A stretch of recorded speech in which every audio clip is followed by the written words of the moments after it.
So, as everybody's aware by now, college football has been, or college sports in general, has been flipped upside down in a very good way with the new name, image, and likeness that's been passed allows college players to now receive compensation from their name, image, and likeness. So in today's video, I want to discuss the good, the bad, and the ugly and how this can and will impact the future of college football gaming. Let's go.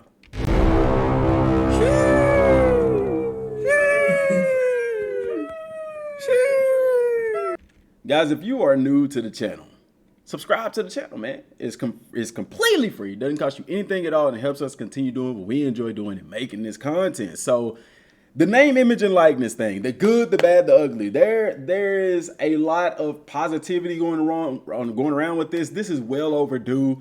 And for me, it's something that I wish we had back when I was in college. So for some of y'all who don't know, I did play Division II football at Southern Arkansas University. I wasn't just this outstanding player, but yet and still, I was a walk-on that made the team.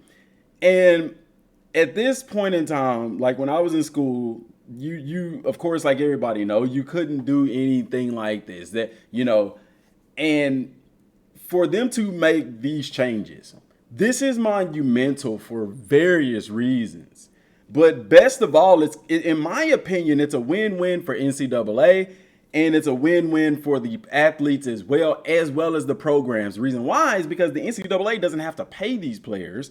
The players can gain this money through their name, image, and likeness on their own merits. And so in a positive sense, what this is going to do, this is going to drive guys to not only push themselves to be better, like this is going to raise competition at these schools and throughout the country in all kinds of sports so that they can get to that level where they can get that fame or get that money and things like that. Another positive thing is those high profile athletes who normally wouldn't see any money until they get to the NFL, the NBA or whatever, WNBA, things like that, are now going to be getting this kind of money or some sort of money while they're in college. This opens the door for athletes learning how to manage having more money while they're still in college. And when they get to the pros, probably be in a better situation to manage their money, as opposed to them going through school, not having anything, to all of a sudden becoming millionaires overnight, in a sense. You see what I'm saying? It also opens the door for more job opportunities at these colleges and universities, as well as outside sources as marketing agencies and things like that, because these kids are gonna need somebody to direct them in the right way. So colleges are more likely gonna hire extra staff to ensure that these players are guided in the right direction and learn how to manage this money and manage these things and business deals and things like that. Or they could just delegate it to player personnel that's already on staff or whatever the case may be. So just an example of some things that's been going on. This is from Ray Gunn. They've already Iowa State, and I'm telling you, these aren't high profile athletes. I mean, Iowa State's quarterback is a great quarterback. Don't get me wrong.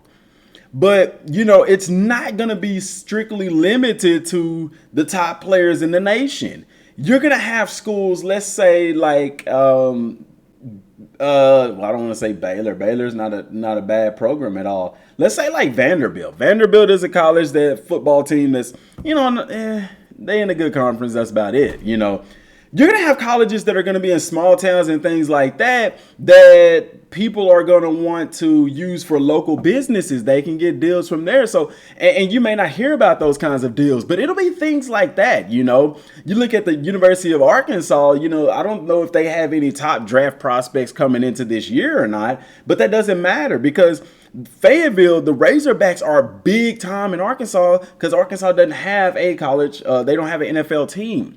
And so you're going to see players from there start to get these deals that, be it a car dealership or whatever, these local businesses and things like that are going to promote them. Walmart is stationed in Bentonville, Arkansas. And hey, who knows? Walmart signs a deal with one of the starting quarterbacks from the Razorbacks or something to that effect. And then you go into Walmart and you see in their name, image, and likeness portrayed around the stores. That is the type of things that's going to happen with this. The only downside that I see personally is the same thing that you would see in the pros. These kids get a lot of this money and they don't know how to manage it, or it takes away focus from practice. And this is something that the coaches are concerned with. I know Dabo Swinney talked about it and stuff. You know, the players are distracted in practice and in the games and stuff like that, or their phones are constantly going off. It can be a distraction. However, I think that this is one of the most opportune times for something like this to happen, because this generation of youth, they grew up with social media. They grew up with cell phones. You know, I was in that age group. I'm 33, so I'm in that age group where I grew up. We didn't have cell phones till I was like in high school sometime. And then social media, Facebook didn't start till I was a freshman in college. Let's put it like that. You know, you get what I'm saying? So I grew up in that transitional phase, you see, but these kids are growing up with these cell phones in their hands, coming out the womb with cell phones and Instagram accounts and things like that. And so they know how to manage that stuff a little bit better, because, you know, they're already kind of doing these things. So, a lot of players are already running YouTube channels. A lot of players are already running Twitter accounts, Instagrams, and they're already posting things as if their accounts are monetized. And so for a bunch of them, nothing's going to change. Simply a flip of the switch from unmonetized account to monetized account. You know, I follow Pittman's little brother. He goes to Oregon. I follow him too, but on YouTube, Pittman, that's at the University of Oregon right now, his channel hasn't been monetized all this time. Now, with the flip of a switch, he could go back and monetize all of his videos and make money off of it. You know what I'm saying? And so that kind of stuff is really interesting. That kind of stuff is really beneficial. Now,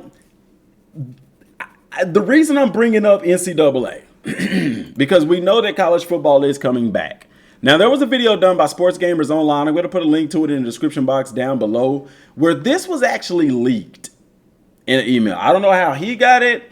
I'm not questioning it, nor do I care. I'm going to move me out the way here.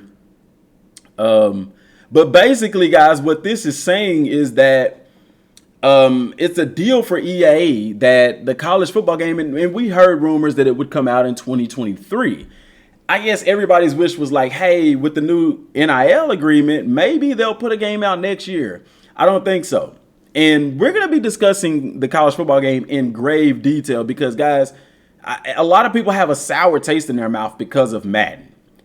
And I wholeheartedly believe that this college football game will be even better than Madden, because they're going to have to build this game from the ground up. But anyway, it's just showing here that the term was for July 1st of 2023 through 2027. So a 4-year term, which that can always be renewed. I don't see any exclusivity in this deal. So I don't know if somebody else could potentially make a college football game. It would be great if they could. We need that type of competitorship, that competitiveness in gaming, man. I remember back in the day, PlayStation 2 times, you had NCAA, you had EA Sports making a college football game, 2K made a college football game, 989 Sports made Game Breaker, it was a college football game, and they all brought something different to the table, and it was really, really cool to go through and have options on what you wanted to pick and play and things like that.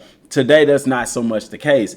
But I just wanted to go over that to let y'all know that it is looking like the game is going to be coming out 2 years from now. So, oh my gosh, man, that's a long time, but that is a good thing as well. So like I said, I'm gonna put a link to this video in the description box down below. Shout out to Sports Gamers Online. This is not my information. This is theirs. So, and then you even look at the tweet here from the official EA Sports College Football game Twitter account. It said, "We're blown away by your passion for EA Sports College Football. We look forward to sharing more information as development progresses in the next couple of years." So couple is 2 in the next 2 years. So does look like they're not, I was thinking maybe there's a chance that with the, here's the thing. They could have put out a game without this. And they even said that they're making the game regardless. But I think EA kind of knew that this was going to happen. Now, once it happened, I kind of figured that it would happen further down the road, maybe next year. But no, it happened this year, last week even. And I really think that or I was in the hopes that, okay, now that this is out, maybe they'll go ahead and put out a game next year, because they could do it if they wanted to, but at the same time, it's good they're waiting 2 years. There's a lot that goes into making a football game. One thing that the Madden community complained about with Madden 22 is like EA Sports making claims that they couldn't pay like the super fans to do certain things in the game. They didn't have the budget for this or that, and people was complaining, how can EA not have a budget? Madden brings in billions of dollars. And guys, this is why. I wholeheartedly believe this is why. When they say they don't have the money, they're probably not lying. They're probably telling the truth, because those funds, the profits from Madden, are going to go to make this college football game. I guarantee you. That way they don't have to raise any money, raise any capital, or get, any donors on board. This game is going to sell out of this world. The downside to the NIL thing is because we know why EA Sports wants that deal done. They want the Ultimate Team thing to play a role in college football. And I, for one, don't think that's going to work out in their favor. Ultimate Team has been a part of college. It was a part of NCAA 14. Not a lot of people did it because the Ultimate Team then had a bunch of the older players and stuff like that. It didn't have current players, of course. Now Ultimate Team is going to have current players. And so the benefit of that for the players is that you could take, let's say your favorite quarterback from whatever team.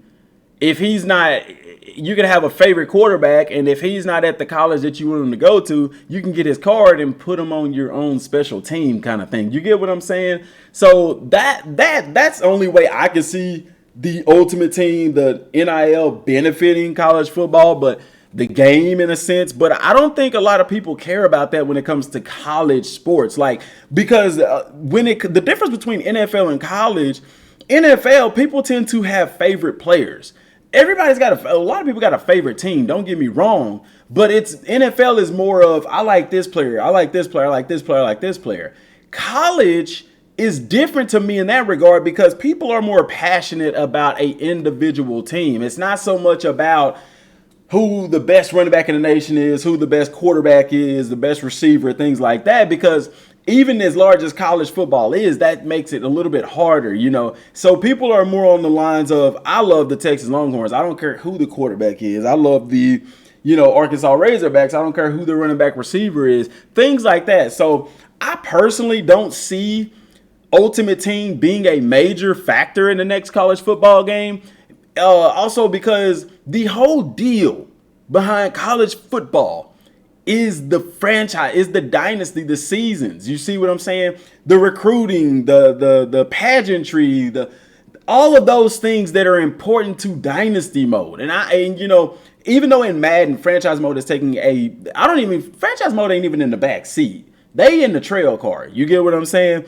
But in college football, I believe it's going to be different. It always has been different in that regard, because people are going to be really upset if they put on this game and the focus of it is Ultimate Team and Dynasty mode is left bare bones. You see what I'm saying? They did a lot with NCAA 14. They're going to have to do even more with this new college football game. And one thing that people have to realize too is that there are new things and new elements at play with the NIL. You know what I'm saying? Are they going to incorporate that into the game where you're doing like the Road to Glory thing and you get a brand deal from Nike, a brand deal from Adidas or something to that effect? Like, that would be so awesome to throw into the game. Also, transfer portal. Now, we know in recruiting that you've had transfers available and things like that before, but there wasn't a specific portal where you could go and look and see who wants to transfer and try to recruit them from there and things like that. So, and guys, trust me, we're going to get into the college football game, breaking down what I feel like the game should be like and things like that. Even though that it's 2 years off, I don't care. We're going to get a jump on this thing. You see what I'm saying? Because that's how YouTube works. That's just how it is. And we want to talk about it and get it out there now. Strike while the iron is hot. You get what I'm saying? So definitely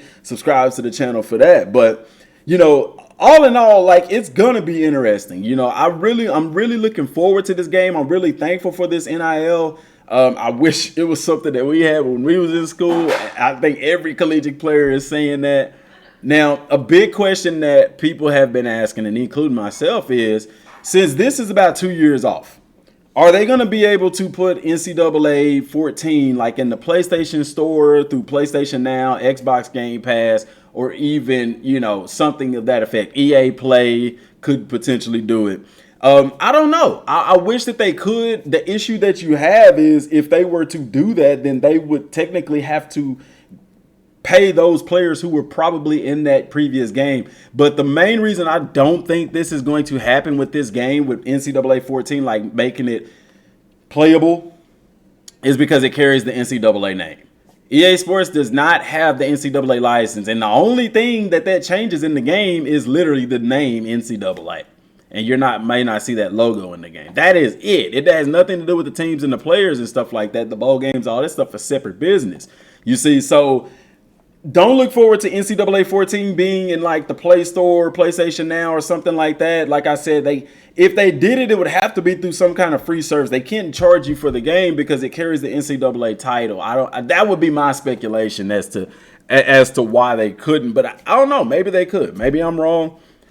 And maybe since that game has already been made, it doesn't matter. Like they could sell the older game or put it in the stores for a purchase, like an older console type game thing, but they couldn't like do like a remaster of it, of course, which we've never seen that really in sports games anyway. So I don't know, man. I'm hoping that they give us something. Like, bro, it would be so dope to at least be able to play 14 until this new one comes out. Because 2 years, it's not a long time, but at the same time, it's a long time. You got to think, not next year, but the year after that. It's like, wow, but it'll be here before we know it. It'll definitely be here before we know it. Can't wait to start getting news for it. Definitely going to be following it on the channel. The goal is to be an influencer, man. Like, have the channel big enough to where we're heard about this. You know what I'm saying? And get the game that we want. Now is the time to start talking about what we want in this game. So for those people who may say it's too early to talk about this or that, it's not, dude. You start talking about this now. You start letting EA Sports know what we want from this game now, and that will make a big difference in the future. Because if you wait till next year to do it, you're too late. You see what I'm saying? You got to get on that stuff early. But guys, that's all I got for right now. Let me know what y'all think about all of this down in the comment section down below. Are you happy with the NIL licensing? Do you think that they shouldn't have it? What are the pros? What are the cons? Let me know. Till next time, y'all. Thanks for watching. Peace.